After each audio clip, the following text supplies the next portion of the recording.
For the midweek show. Midweek show. Hey, midweek show. For some reason, they let Trinity come back, and you know she is going to encourage. No, let me tell you what I mean by that. Not because Trinity isn't great. They let her come back. They should have never put us together because you are about to get the most excited midweek show you've ever gotten. That's There true. are going to be all the corny jokes. There's going to be all the excitement. And there's going to be so much fun. So we're glad that you are down in the chat with us. We see you. Say hey. What's up, Carter? What's up, Jet? What's up, X Live? What's up, Mr. Daniel? Good to see all you guys. Hey, guys. See, this is great. I feel like Trinity has the perfect Disney Channel voice. I do. I feel like Trinity was made to be famous and be on Disney Channel. And you're watching Disney Channel. They should have I could do it. I could get my money from that. They should have never let this happen. All right, you want to give us the one jingle? Hey, everybody, my name is Trinity, and you're watching Disney Channel. Mm-hmm. Go ahead, let us hear it. Oh, okay, Your best impression. Wait, how does it? Okay, how does Raven? I want to do how Raven Simone does it. Hey, I don't know. I'm Raven Simone. I'm Trinity McKinney, and you're watching Disney Channel. Perfect.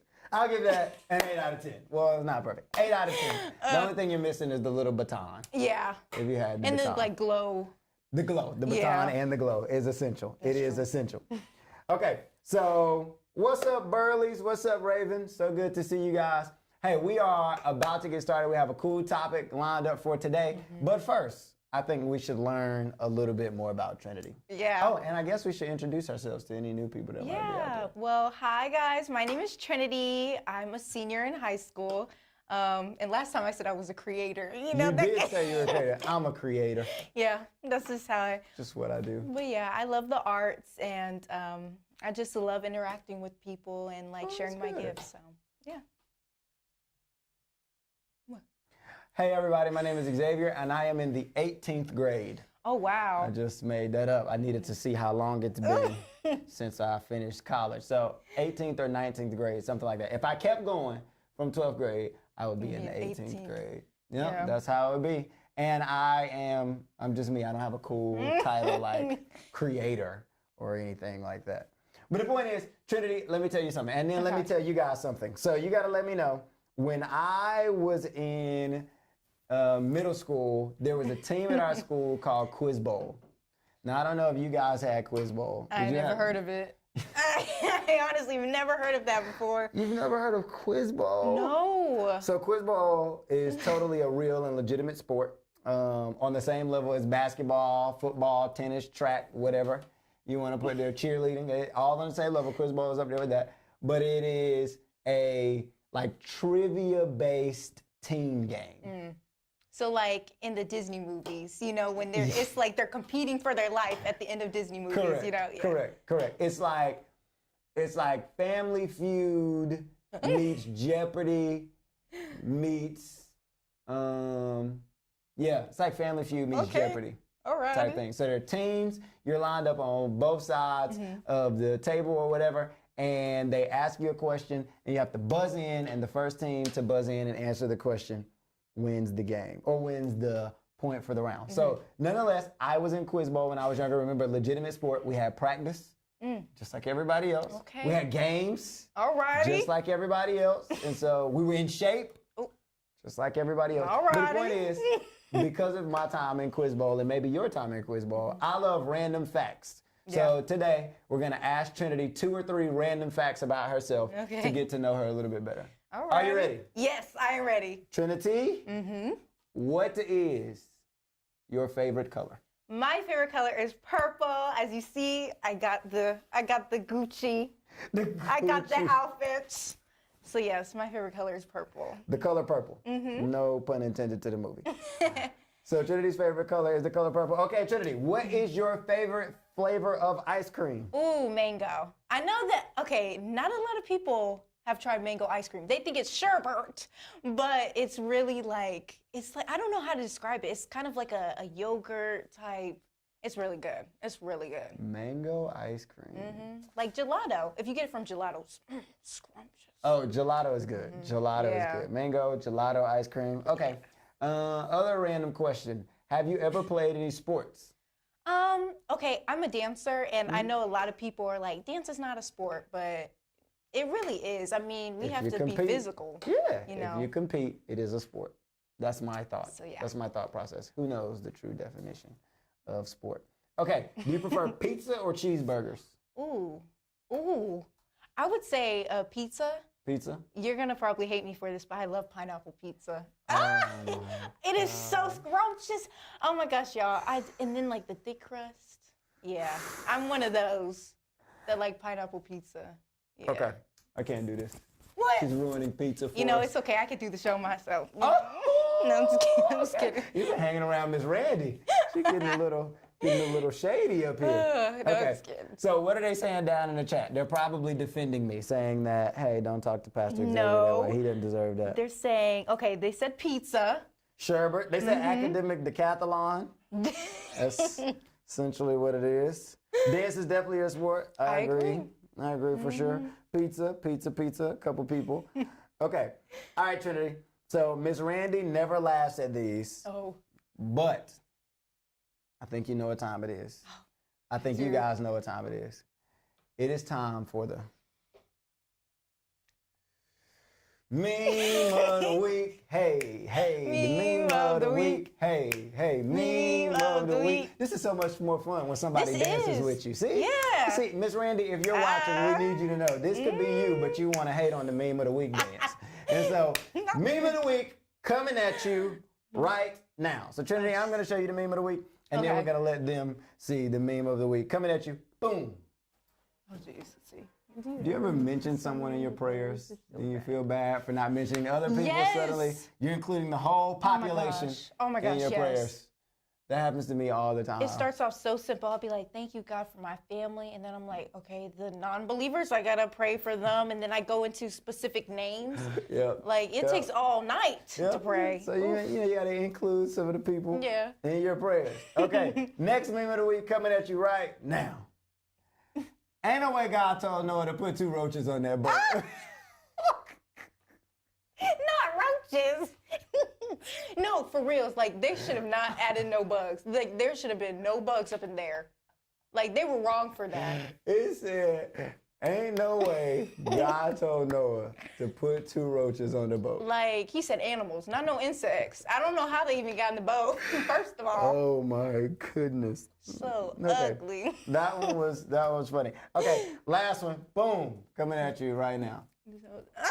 Adam, this apple tastes great. Where'd you get it? Eat the forbidden tree. Adam. Oh. I've actually seen this one before. I love that one. I don't know, Adam, where in the world did you get this? So you got to let us know. You got to rate the meme of the week down below. Tell us which one was your favorite. Remember, you can send in your favorite memes of the week, and we can always chat about them. Have fun. Not the roaches. Yes, we do. The first one is the great meme. I'm telling you. The roaches. I'm telling you. I don't know. I can't imagine God telling Noah, hey, and when you grab the camels and the lions and the bears and the dogs and the cats, I want you to grab 2 roaches. Ugh. Or 4 roaches, rather. So Actually, ugly. 6 roaches, I think it would have been. So here's the thing. I think the Bible says in Genesis, I can't remember. You know how we always get this picture of like animals walking in 2 by 2, so like a lion and another lion 2 by 2. I think, if I'm not mistaken, you got to go back and read it. If you read it, it actually says that there were 2 pairs. 2 pairs? Yeah, I think it was 2 or 3 pairs of animals. So not just 2 lions, it would have been like 6 lions or 4 lions. Probably and so. Like 4 roaches or 6 roaches. I can't remember where it says 2 pairs or 3 pairs, but the point is, ain't no way, according to somebody on Twitter, ain't no way God told Noah to bring some roaches. to put 2 roaches on the Matter boat. of fact, all those insects, the ladybugs. I mean, oh, not the ladybugs. I don't like ladybugs. I've never been fond. Why? It was okay. One time, I was going Wait, there's a story. Yes, I was in kindergarten. Okay. And I was going to approach the ladybug. That thing flew in my nose. When I tell you the trauma from that day. So yeah, I don't like ladybugs. I am a little scared. It's only funny because you said, like, I was going to approach the ladybug. Like, the ladybug was in my class. Yeah. I had seen her, like, she was doing some work for some time, and I was going to go try to be her friend. And then the ladybug betrayed me. Yeah. I wonder how many male ladybugs there are. If you can't see, I'm looking at the people in the room for confirmation. It's about 4 or 5 of us here. I wonder if they're like 50-50 split. I mean, it got to be something. But yeah. Anyway, we are... What people are saying? Somebody said ladybugs are cool. Ladybugs are what? They said ladybugs are cool. They coming for me I like because the ladybug ladybugs. came in my nose. Yeah, Y'all. Carter, ladybugs are cool. They are cool. Okay, so today in our conversation, we're talking about a couple of things. One of the things we're talking about is how to deal with complex emotion. Those are things like stress, anxiety, depression, all of those things. Yeah. We read an article that talked about how Gen Z, which is the generation that we are all technically a part of. See, you actually don't know this, but I'm actually the oldest Gen Z person. Everybody older than me is a millennial. Everybody younger than me down to like 6 years old is in Gen Z. All right. So here we go. We're in this together. They said that our generation will be the most depressed generation ever. Yeah. And so I kind of feel that. yeah, I can see that. And so because of that, we want to talk about today, just have a quick discussion about, hey, how do we deal with complex emotions like stress, like anxiety, or anything like that? And so I have a question for you, Trinity. Okay. My question for you is, when it comes to being in high school, I'll ask you about high school first since you're in high school right now. What are some of the most stressful things about being in high school? Ooh, okay. So the homework. Homework? It was that transition from middle school homework to high school homework. For some reason, they act like you got all the time in the world. Even now, with online classes, they talking about, oh, I need you to write 500 words and give me an essay by like 11:59 tonight. I'm trying to watch my movies and my TV shows. I just, you know. You got time for all that school? What you think I came here for, to learn? Ugh, yeah. That's but good. definitely No, the I'm joking. homework. So homework, any other things that are super stressful? I probably would say my freshman year, I was trying to fit in so much, and that became a stressful thing for me. Yeah. It was like too time consuming. I remember. I can relate to that. In my freshman year in high school, I wanted to be cool so bad. I didn't want to be cool with certain people. I wanted to be widely known and understood as cool. Yeah. Like it was a goal of mine. Like I treated it probably more importantly than I did my homework. Anything else. Yeah. So, yeah, I can definitely see that. What about middle school? Is there a time you can remember back to middle school? Stressful thing. For me in middle school, what was super stressful was I remember the first girl I had a crush on in middle school. It was so stressful. Really? Yeah, I think crushes in middle school and high school are stressful. You're not stressed out about that? Okay. Probably the flirting for me. Because you know what? I was a bad flirter in middle school. It was awkward. You remember this one? Okay. Oh, wait, pause. Now I'm going all into this. That's so funny. Yeah, it's a thing. It is a thing. And I felt like just the stress of all of that, of, you know, middle school pressure, high school pressure. So like, oh, I wonder if this person likes me. I wonder if this person likes me, the writing notes, all of that stuff. That can be stressful. I think friend circles can be stressful. I was trying to be an athlete in middle school. I succeeded. I went to the league. Okay. You guys know, if you know me, I can still go to the league right now. Jokes, of course. But I think that, you know, trying to balance sports and all of those things, just very, very stressful. I was reading the comments. Close it out and join the link again. Oh, people saying, oh, yes, you're with us. I agree. You're with us. They said, I'm with you, Xavier. Okay, perfect. So I got distracted by the people in the chat. Yeah, me too. I didn't know what they were talking about. It looks like you guys got it figured out now, though. So I think that there are all of these stressful things that go on in middle school and high school. Now, what we want to know is you guys let us know down in the comments what is most stressful about middle or high school for you. Now I have a question for you, Trinity, another question. Okay. When you get to those moments where you're stressed or you feel anxiety or anything like that, tell us, what does that make you feel? Does it make you feel mad? Are you sad? Are you angry with the world? How does your body react to stress and anxiety? Definitely not angry, just frustrated. I think the frustration comes from me not being able to do it on my own. You know, sometimes I think that I can do anything. Like, I feel like the possibilities are endless and I can do everything by myself.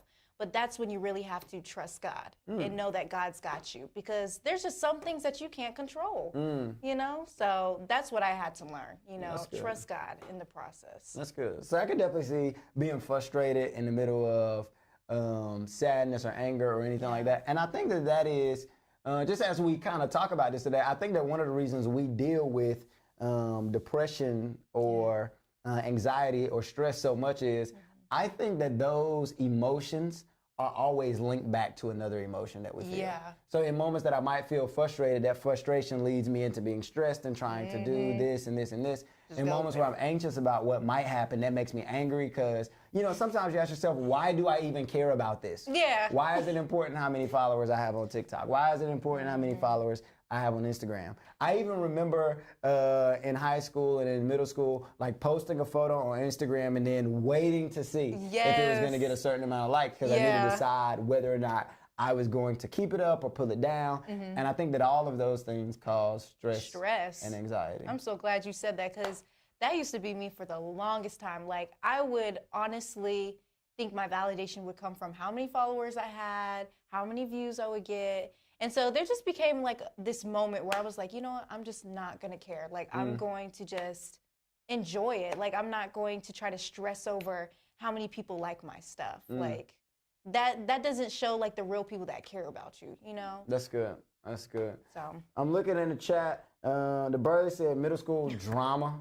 Drama, yes. Yes. Drama, that's for both middle school and high school, I think. And then also not getting enough sleep. I could definitely see that being stressful or causing anxiety or anything like that. Somebody said working. Yeah, I think that you're trying to find balance a job, work, especially as you become like a junior and senior. There's the pressure of what am I going to do after school. That can cause a lot of stress and anxiety. Bullies, yes. My entire 6th grade year, I dealt with the worst bullies of my life. And it just made middle school so bad. And I think that's why for so long in middle school, I wanted to be cool. Because I'm like, oh, if I was cool, I wouldn't be getting bullied. So I definitely understand that. High school wasn't very stressful. Oh, well, Congratulations Yeah. to you. High school for the rest of us was stressful, to say the least. So here's the deal. We want to give you just a few tips about how to deal with stress, anxiety, depression, or whatever it is that you might be struggling with or battling in your head. And you can continue to drop down below and let us know which of these things you agree with, which ones you don't agree with, whatever it is. So here it is. The first one is, and I think you alluded to it already, is decide what you can and cannot control. Yeah. And I think that once you decide what you can control and what you can't control, it will give you a better understanding of things that I should constantly think about. Yeah. Like definitely. you said, I cannot control my family situation. I cannot control some of the people in my school and all of that stuff, but I can control my response to those things. So it starts with, as I'm dealing with those things, can I figure out what I can control and what I cannot control? Can you think of any other things that you're like, hey, here's some stuff that I stressed over that I really could not control, whether it would be stuff like, or whatever. Can you think of anything else to add to that? Probably managing friends. I think I started to learn a lot about managing your friendships, the type of friends you are going to be involved with. Like you have the petty friend. I had to learn how to manage that. And then you have the friend that you feel like is too needy. And then there's just a lot of like different friendships you are going to have come along your life. So you just have to figure out, you know, how to balance it all. Yeah, and I think those things can be stressful. I had, even thinking all the way back before middle school, in elementary school, I had a friend who never bought snacks to school. Ooh. Never. And he would always say, if you were my friend, you would give me some of your snack. Oh, okay, that's a little mean. It was really manipulative. And I went to school every day stressed out because I'm like, I need to give him a snack. I need to give him a snack. And if I only had one, I'm like, I'm going to be hungry. So, I mean, all of those things, you can always find something to be stressed out over. So here's the deal. After you've identified what you can and you can't control, then you have to identify the emotions you're feeling. Yeah. So I think that it's important to identify, hey, I might be stressed, I might be anxious, but then I have to say, okay, here are the things that are causing me stress, here are the things that are causing me to be anxious, and they are making me feel this way. They are causing me to be angry, they're causing me to be sad, they're causing me to feel trapped, they're causing me to feel distant. And I think that once you can call it out, it gives you steps to be able to work on it. So identify the emotion, which means be aware of how you feel. Yeah. Don't hide how you feel from yourself. Oh, no. So if somebody hurts your feelings, or if your parents hurt your feelings or anything like that, you might not say anything to the person in the moment, but you have to be honest with yourself and say, hey, this is making me angry, or this is making me do that, because what will happen is you'll just keep all those feelings bottled up inside, and before you know it, you'll yell at somebody that you don't want to yell at, or you'll be really upset with your brother or sister. You'll fault your brother or sister for no reason. It's like you didn't even, it wasn't even their fault. Yeah. And it's because we don't always do a good job at identifying those emotions and then not hiding them from ourselves. Know why you feel the way that you do, and then don't blame other people. That's true. Take accountability for your actions. Yeah. You know? So take accountability for your actions. Take accountability for what you can do to make the situation better. But it's really important, no matter what kind of emotion or whatever it is you're feeling, that you identify it, identify what's causing it, and then you start to take the steps to start to work through some of those things. Yeah, that's some great stuff. You know what helps me is journaling. I find that it's very therapeutic for me, and I actually answer my own questions. So when I'm like, I'm angry about this, I actually find out that it wasn't that I was angry, it was I was upset because I maybe told this person how I felt and they never changed their actions. So journaling is a very healthy way for you to figure out how you are feeling and kind of identify those emotions that you're going through. So I agree with that 100%. And I think that because there are some guys down in the chat now who are going to say, journaling? I'll never journal. And I wish I could show you. I have a journal at the house that sits right on my nightstand. And it was actually one of the best things I've ever purchased. see? And I'm telling you, fellas, ladies, journaling, writing down stuff that you're grateful for and all of that stuff. I have a guided journal, so it takes me through like what I'm supposed to write about that day. It's really, really helpful. So let me jump down in the chat. People were talking about, I get tricked so easily. I know, right? Finding out friends aren't really your friends, that is stressful. Yeah. If your friend doesn't watch anime, then they are not your friend. Oh. Factual. That's good. They said you were giving therapist answers. They said, Yeah, you've been that's right. You know what he do. Therapy or whatever. So here's the deal. I think a good place to wrap up our conversation for today is to talk about two things. I think number one, why is it important for us as Christians to manage our emotions and to be able to understand why we think, feel, and act the way that we do? In 2 Corinthians chapter 10, verse 5, Paul is talking, or he's writing, and he says this. He says, we demolish arguments and every pretension that sets itself up against the knowledge of God. So what happens is sometimes when we feel those, that anxiety, that stress, that fear, and all of those things, it stops us from being the people that God wants us to be. That's true. Fear will stop us from talking to our friends about God. Anxiety will cause us to believe things that aren't true about ourselves. It'll cause us to believe that we aren't worthy or that we don't deserve to be loved or whatever it is. And then it says, that's why it says we demolish arguments and every pretension that sets itself up against God. And then lastly, it says we take captive every thought to make it obedient to Christ. So I think it's important for us to, after we identify those emotions, find scriptures that line up with the situation that we're dealing with so that we can literally take the thought from wherever it is in our head, take the emotion from wherever it is in our head, and make it obedient to Christ and say, okay, God, I have this thing, but even in the middle of this, I have to find a way to serve you and to do what you called me to do. That's true. And I think there are so many people. I always like to tell you why we talk about what we talk about on the Midweek Show. So there's so many young adults and adults who never learn to manage their emotions. Oh, yeah. And they go through life being angry at people. There you go. Holding grudges. There you go. Oh my gosh, the amount of people that will hold grudges, they're like, it's like putting poison in yourself because that person that doesn't know that you're holding a grudge on them for, they're living their best life. They're doing their own thing, but you're over there thinking about that situation that happened a long time ago. That's good. Yeah. And so that's a word. They're dropping it down in the chat. And so we say all that to say that's why you have to learn to manage now. If you can manage now, what it takes normal people 30 years or 20 years to be able to learn and manage, it gives you a jump start on life. Yeah.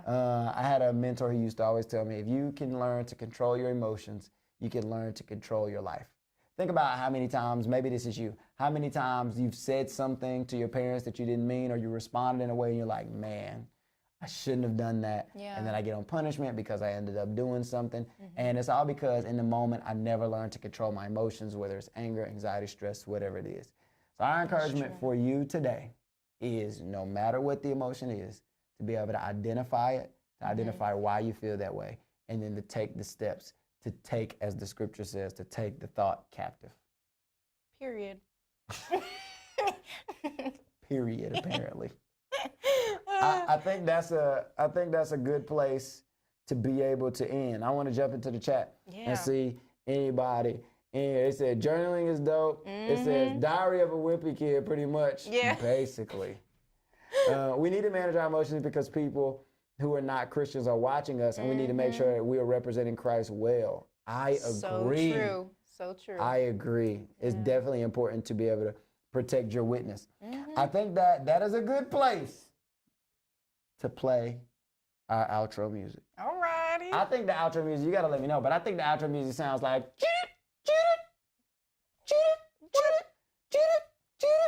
that don't sound right. That don't sound right. That's literally exactly how it sounds. It sounds like a broken record? Yes, actually. And as a matter of fact, listen, it sounds like